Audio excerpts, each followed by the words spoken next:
this is an overview of today's masterclass. We'll be covering 3 topics. The very first topic we'll cover is decoding market behavior. Why property prices that seem crazy today will look like bargains just 5 years down the road. And topic number 2, debunking the myth. When too high is actually just right. And these are usually only found out by way of hindsight, right? Okay, when we look back, okay? So we want you to let you know that, hey, you could actually see it already right now. And topic number 3, profile-centric strategy. How to have an decision tree that's going to help you with your investment move. And everyone is different, right? Every profile is different. So how can we make the next best move based on your profile? I'm going to share with you in topic number 3. Why property prices that seem crazy now will look like bargains in 2030. I want to let you know that we have all been here before where property prices are all-time high. So to give you some recap, this is an article that was around 6 to 7 years ago that mentioned back in 2018. Okay, so if you could recall, back in 2018, there was a property cooling measures that was introduced that dropped the loan to value from 80% to 75 percentage point. So that would mean that there's a 5% drop in decimal point. And despite the drop in 5% in borrowing, property prices actually rose by 7.9% in the next quarter.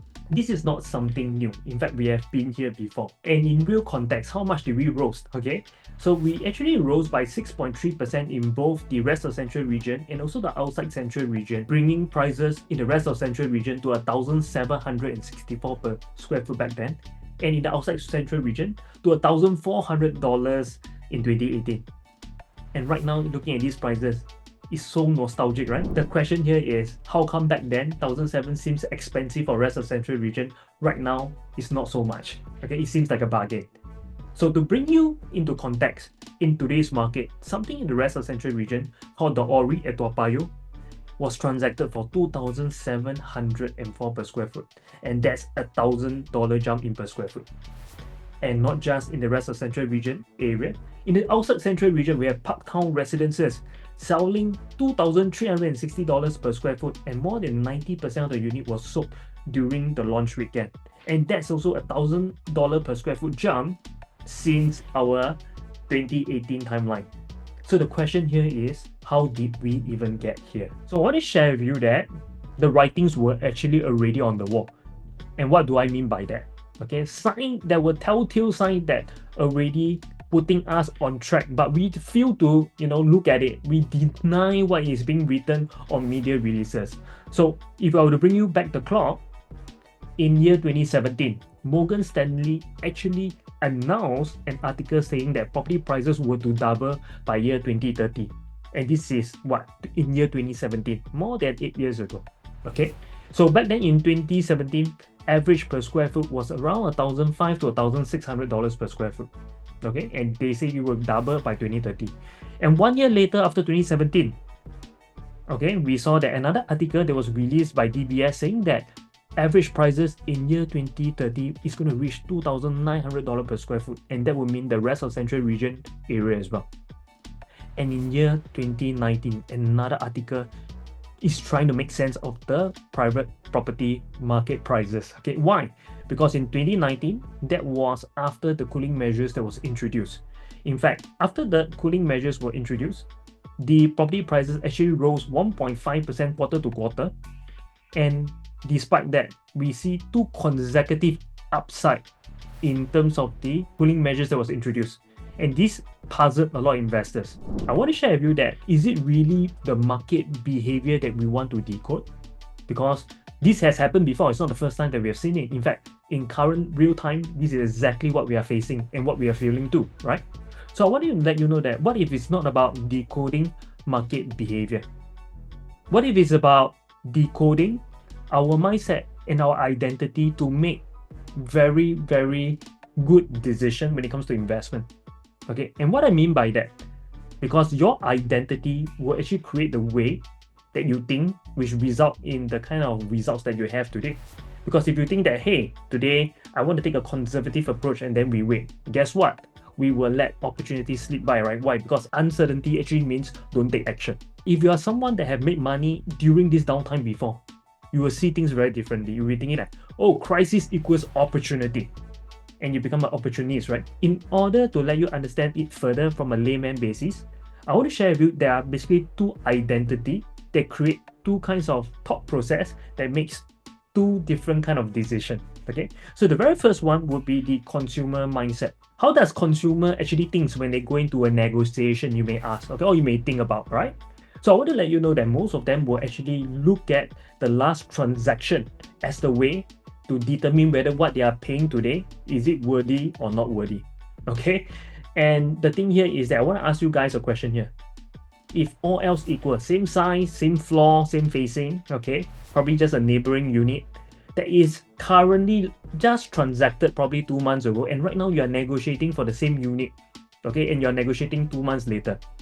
Will the last transaction prices be lower or higher based on what you are negotiating right now? It's always lower, and that's why the current owner always asks higher price, right? I then want to share with you, like, if you were to think that, your prices that you're entering today, because it is never transacted before and you're not going to buy, you are not going to take action. And that's a consumer mindset, because a consumer always obsess over last transaction, and that kills their property value judgment. And I call this the trap of the real view mirror trap. So what is this real view mirror trap? It actually means that today, imagine you are a driver and you are driving in the driving seat, and you are heading towards your future, or you are investing towards your future, okay? And you are using the real view mirror to guide where you are investing or guide where you are going. The question here is, are you going to crash? You are going to crash, right? Because you are investing for the future. Why don't you look at what is the potential in the future rather than looking at the last transaction as a yardstick? Because people who have been looking at the last transaction as a yardstick, they never buy anything because price has never been cheaper than before. Agreed? Okay? So I want you to know that this is the real view mirror trap, because people often judge a property's worth only by its last transacted price. But this keeps them stuck in the past, like a driver who only stares at the rear view mirror while speeding forward and crash. So instead of doing this, what you should be doing next? The past can actually teach us, but it's the future that decides what's truly valuable. So by obsessing over not overpaying for yesterday's missed opportunity, we often miss out the reward the future could bring us. And that's the trap that many consumers fall into.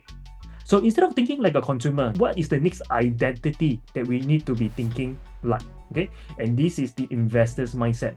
And ever wonder why investors are always ahead of the curve? Okay, because they have the ability to become the anticipator and future map any opportunity. So they are able to future forecast what's going to happen in any location. So what it means for investors mindset comparing to a consumer mindset is that the investors always buy the utility of the future, while consumer always buy the utility of today or now. So what it mean by that is that consumer always want to buy things that can be used right now. In short, convenience. Is the MRT within walking distance? Is it ready? Is the school already there so that I can, register my children in that school as well? So consumer always look at the now, I need it to use it right now, and hence they pay a premium for that. But whereas investors actually look at, okay, maybe the convenience is not here today, but in 3 years down the road, the convenience is going to be there. So I don't mind going through the hassle, right? So in short, what does the investor do? Investors apply this thing called the delay gratification approach by bearing with constructions, pollutions, and the inconvenience, while consumer buy convenience of today. So by not obsessing over amenities and convenience of today, the investors reaps handsome profit when these infrastructures are ready. Okay? So if you're able to think in such a manner, you could actually buy things not because today it is ulu, that's why you don't buy. Alright, but you buy because there is future potential infrastructure that is coming up, and the governments are investing billions of dollars in this location, and hence you are going in way ahead of the curve. The surefire way strategy here, how are we gonna make sure that you can have a bulletproof, investment strategy?